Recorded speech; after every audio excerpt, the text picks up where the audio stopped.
नमस्कार दोस्तों। नरेंद्र मोदी को इजराइल जाने पर गर्व है। इजराइल की यात्रा उन्हें गौरवान्वित कर रही है और नरेंद्र मोदी कहते हैं कि गहरे विश्वास और लोकतांत्रिक मूल्यों पर हमारे रिश्ते खड़े हैं। गहरे विश्वास और लोकतांत्रिक मूल्यों, मानवता पे रिश्ते खड़े हैं। कहां कह रहे हैं आप? इजराइल में। अद्भुत है। तब राहुल गांधी कह देते हैं भारत को नॉर्थ कोरिया मत बनाइए कंप्रोमाइज्ड प्राइम मिनिस्टर। भारत एक लोकतांत्रिक देश है। यहां शांतिपूर्ण विरोध करना कब से इतना बड़ा अपराध बना दिया गया है। दुनिया के सबसे बड़े लोकतंत्र में धीरे धीरे ऐसी दिशा में क्यों ढकेला जा रहा है जहां असहमति, देशद्रोह और सवाल पूछने को साजिश बताया जाने लगे। सोचिए, मुद्दा कोई भी हो, अगर आप सत्ता के खिलाफ संवैधानिक तरीके से आवाज उठाते हैं तो लाठी, मुकदमा और जेल, यह अब तय है। यह स्थिति है। पेपर लीक से करोड़ों युवाओं का भविष्य बर्बाद हो रहा है, जवाब में लाठियां मिल रही। देश की गौरवशाली महिला पहलवानों से बीजेपी के प्रभावशाली नेता जो गंभीर तरह के अपराधों में शामिल हैं कि निष्पक्ष जांच की मांग की तो उनकी पुकार पर उन्हें बदनाम किया गया, आंदोलन को कुचला गया, उन्हें सड़कों पर जबरन पीटा गया। एक बलात्कार पीड़िता के समर्थन में इंडिया गेट पर शांतिपूर्ण प्रदर्शन हुआ तो न्याय की मांग की व्यवस्था के लिए असुविधा मानकर हटा दिया गया। युवा कांग्रेस ने देश के अहित करने वाले यूएस ट्रेड डील का शांतिपूर्ण विरोध किया तो उन्हें देश विरोधी बताकर गिरफ्तार कर लिया गया। जब आम लोग जहरीली हवा के खिलाफ खड़े हों तो पर्यावरण की चिंता के बजाय राजनीति कह के दबा दिया जाता है। जब किसानों ने अपने अधिकार मांगे, आंदोलन किया तो उन्हें देश विरोधी करार दिया गया। आंसू गैस के गोले, रबर की गोलियां, पानी की बौछारें, लाठियां और गोलियां चली। यही संवाद का माध्यम बना। जब आदिवासी अपने जल, जमीन, जंगल के हक के लिए खड़े हुए तो उन पर भी शक की निगाह डाली गई। अर्बन नक्सली कहा गया मानो अपने अधिकार मांगना अपराध हो गया। ये कैसा लोकतंत्र है जहां कंप्रोमाइज्ड प्राइम मिनिस्टर सवालों से डरता है, जहां असहमत को कुचला जाता है। कुचलने का शासन का यही स्वभाव बनता जा रहा है। शांतिपूर्ण विरोध प्रदर्शन अपराध नहीं है, लोकतंत्र की आत्मा है। सवाल पूछना लोकतंत्र की कमजोरी नहीं, उसकी ताकत है। लोकतंत्र जब मजबूत होता है जब सरकार आलोचना सुनती है, जवाब देती है और जवाब देही बनी रहती है। मोदी जी, ये नॉर्थ कोरिया नहीं, भारत है। जब सत्ता खुद को राष्ट्र समझने लगे और असहमत को दुश्मन, तब लोकतंत्र मर जाता। जी हां, राहुल गांधी ने ये शब्द उस वक्त कहे जब नरेंद्र मोदी इजराइल में मदर ऑफ डेमोक्रेसी का जिक्र करते हुए कह रहे हैं हमारे रिश्ते लोकतांत्रिक मूल्यों पर आधारित हैं। कौन से लोकतांत्रिक मूल्य? जहां दमन हो रहा है लोकतंत्र का, जहां पर गाजा में मानवता की हत्या हो रही है, करीब 74,000 बच्चे और निर्दोष नागरिक मारे गए हैं गाजा में, और वो मानव हत्यारा इजराइल है। इजराइल वो हत्यारा है जिसने लोगों के खाने पीने सबके हक छीने हैं। और उसके बाद नरेंद्र मोदी कहते हैं कि हम जो अमेरिका की और इजराइल की साझा वो शांति पीस का जो गाजा पीस मिशन है, उसको पैक्ट है, उसको खड़े हैं, उसके साथ खड़े हैं। अब आप सोचिए, उसके साथ खड़े हैं, जिन्हें कोई साथ खड़े होने के लिए नहीं कहा गया था। इतना गहरा इनका विश्वास है इजराइल के साथ कि इजराइल से तमाम तरह के वो डिफेंस के प्रोडक्ट लेंगे जो वो बेचना चाहता था, कोई उससे नहीं ले रहा था। और जिस तरीके से वो उसके साथ सौदेबाजी करते हैं, समझ में आता है वो किसके लिए कर रहे हैं और क्यों कर रहे हैं। यही बात नहीं टिकती है, वो वहां से अमेरिका को भी संदेश देते हैं कि साहब हम आपकी शरण में आ चुके हैं। तो जब इस तरह का संदेश देते हैं और यह बताते हैं कि जब इजराइल का जन्म हुआ था, भारत ने जिस समय 1950 में पंडित जवाहरलाल नेहरू के समय में इजराइल को एक अलग स्वतंत्र देश के रूप में मान्यता दी थी भारत ने, उसी वक्त उनका जन्म हुआ था। तो अपने जन्म को और उससे जोड़ के अपना रिश्ता भी जोड़ लेते हैं। वो रिश्ता जोड़ते हैं कि भारत मदर ऑफ डेमोक्रेसी है, मदरलैंड है, और इजराइल फादरलैंड। अब आप समझ लीजिए, नया बाप भी चुन लिया। और नया बाप ही नहीं चुनते हैं, तमाम सारी भारत की उपलब्धियों को इजराइल के खाते में डाल देते हैं कि उसने ये कर दिया। ये नहीं कहते कि जब सताए गए इजराइल तो उन्हें भारत में शरण दी थी। इस भारत ने जब उन्हें हिटलर मार रहा था, मुसोलिनी मार रहा था, तो भारत ने उनकी जान बचाई थी। आज भारत को उनसे कहना चाहिए कि हमने आपकी जान बचाई थी। अब आप इन जो मानवता की हत्या कर रहे हैं वो मत करिए, आप मानवता को बचाइए। जब यह कहना चाहिए था तो नरेंद्र मोदी उसके शरणागत थे।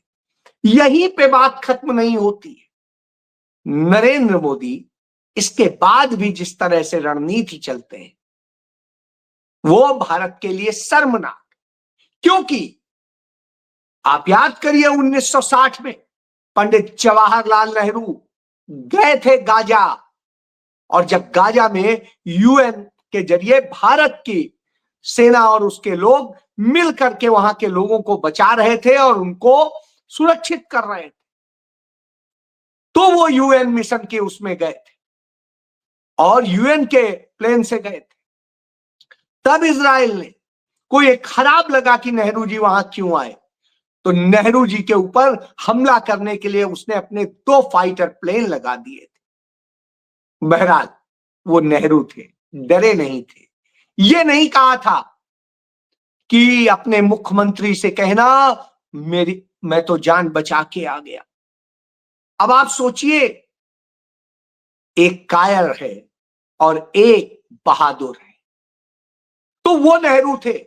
1980 में यासिर अराफात भारत आए, श्रीमती इंदिरा गांधी प्रधानमंत्री थी, उन्हें ससम्मान अपने साथ रखा। भारत पहला देश था जिसने फिलिस्तीन को एक राष्ट्र के रूप में मान्यता दी थी।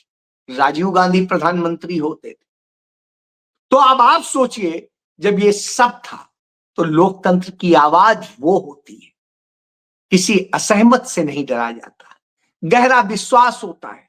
और यहां सबसे अहम यह है कि पंडित जवाहरलाल नेहरू लिखते हैं महान वैज्ञानिक आइंस्टीन को कि यहूदियों के साथ जो हुआ वो निश्चित रूप से दुखद था, शर्मनाक था। उनके ऊपर हुए अत्याचारों की हम निंदा भी करते हैं और हम उनको सपोर्ट भी करते हैं। लेकिन गाजा में यदि इस तरह से वो करेंगे तो मैं इसका विरोध करता हूं। क्योंकि आप सताए हुए हो सकते हैं, लेकिन सताए होने के बाद आप दूसरे को मारने लगेंगे, यह अधिकार आपको नहीं दिया जा सकता है। महात्मा गांधी ने तो यहां तक कहा था, यहूदियों की एक ऐसी जमीन पर जहां उनका स्वागत नहीं है, वहां खुद को थोपने के लिए अमेरिका पैसे व ब्रिटेन हथियारों पर क्यों निर्भर होना चाहिए। फिलिस्तीन में जबरदस्ती बसाने के लिए आतंक का सहारा क्यों लिया जाए। ये महात्मा गांधी ने कहा था कि जबरदस्ती क्यों बसाया जा रहा है। और इस बात को लेकर के बड़ा स्पष्ट जब कहा गया था। लेकिन आज का प्रधानमंत्री इतना कायर है कि वो गाजा के बारे में कोई बात नहीं कर पाता है। उनके अमेरिका की जो अपनी पॉलिसी है वहां राज करने की, उसका समर्थन करता है। अब आप सोचिए, तब राहुल गांधी के लोग इसके खिलाफ लड़ते हैं, वो हर बात के खिलाफ लड़ते हैं जो गलत होता है। तब ये इतनी निकृष्टता दिखाते हैं कि और कुछ नहीं कर सकते तो पंडित जवाहरलाल नेहरू की मूर्ति को बुलडोज कर देते हैं। ये देखिए, ये असम में,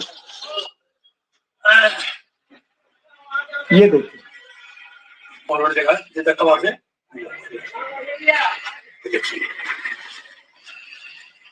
ये देखिए, इस तरह से पंडित जवाहरलाल नेहरू की प्रतिमा को तोड़ा जा रहा है असम में। असम का वो नफरती मुख्यमंत्री अब सोचिए क्या करेगा, क्योंकि इन्होंने कायर देश बना दिया है, कायरता वाला। और उस कायरता का एक उदाहरण भी देता हूं, आने वाली पीढ़ी भी कायर हो रही है। उसका उदाहरण, एक स्कूली बस से बच्चे जा रहे थे, उसमें एक गुंडा चढ़ता है और एक बच्चे को, छोटे स्कूली बच्चे, वो उन बच्चे को बुरी तरह पीटता है। एक भी ना तो बच्चे एक साथ मिलकर उसका विरोध करते हैं ना कुछ, और सब बैठे तमाशा देखते हैं। पुलिस का तो इकबाल यूपी में खत्म हो ही चुका है। ये हापुड़ की घटना देख लीजिए, आपको खुद लगेगा क्या देश बन गया है।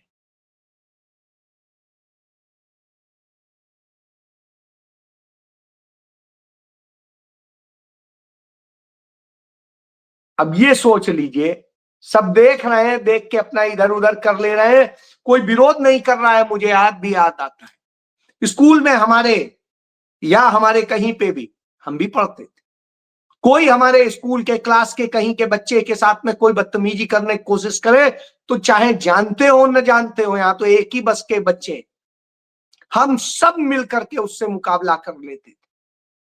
लेकिन आज खून असल में कायर बना दिया गया है, क्योंकि आपको इतना डरा दिया गया और आप डरे हुए।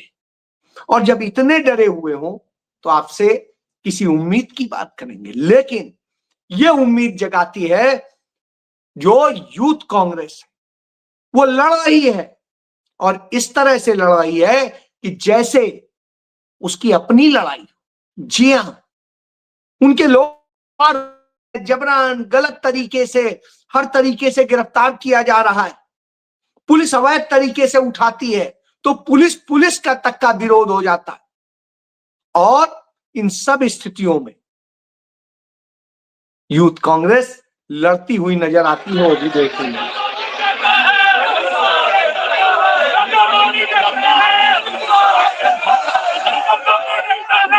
तो यूथ कांग्रेस इस तरीके से पूरे देश में लड़ रही है, कोई जगह बाकी नहीं। किसके लिए लड़ रही है? आपके लिए। यूएस ट्रेड डील के जरिए इस देश के किसानों, इस देश के छात्रों, इस देश के युवाओं, इस देश की लड़कियों, इस देश के भविष्य, इस देश के उद्योग धंधों, सबको गिरवी रख दिया गया। देश की सुरक्षा, देश की संप्रभुता, देश की आर्थिक नीति, सबको गिरवी रख दिया गया। तो लड़ रही है जिससे आपका भविष्य सुधरे, उन बच्चों का भविष्य सुधरे जो बच्चे इस देश के लिए आगे आने वाले समय के भविष्य हैं, इस देश के नेता हैं। जी हां, उनके लिए वो लड़ा है।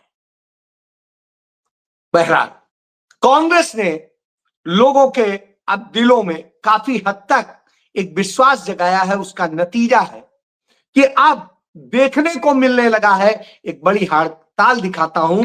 ये इंडियन ऑयल जो भारत सरकार का है,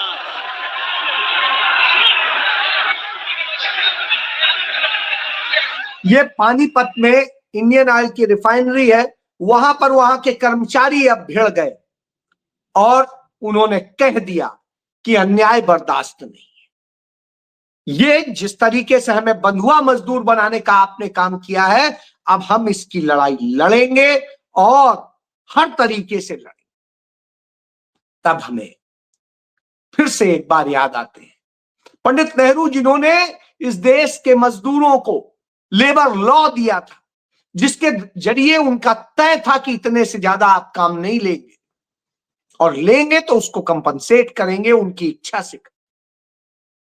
तो अब आप सोचिए, आज बंधुआ मजदूर बनाने का क्रम चला है, सरकार उसके लिए करती, 12-12 घंटे से ज्यादा काम लिया जा रहा है और उसके बाद में कुछ नहीं।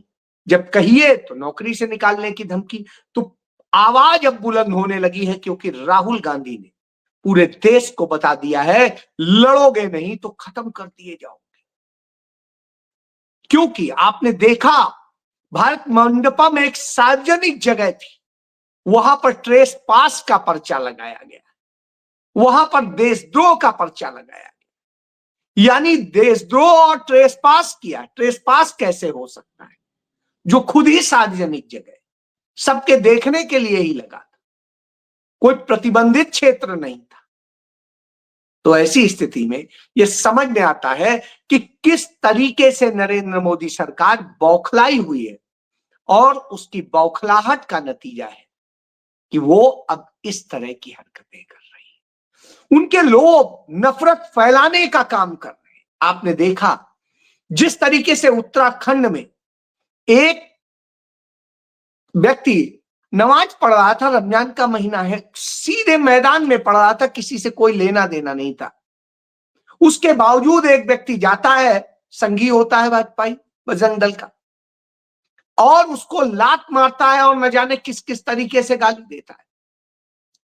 और इस तरह क्यों? क्योंकि वहां के मुख्यमंत्री खुद ये करवा रहे हैं। दूसरा, आप देखिए गाजियाबाद में एक मीट की दुकान थी, कुछ लोग पहुंच जाते हैं उसकी दुकान पे जबरदस्ती, एक व्यक्ति, और वो वहां जाकर के उसको गाली गलौज करता है और कहता है दुकान बंद कर दो इमीडिएट।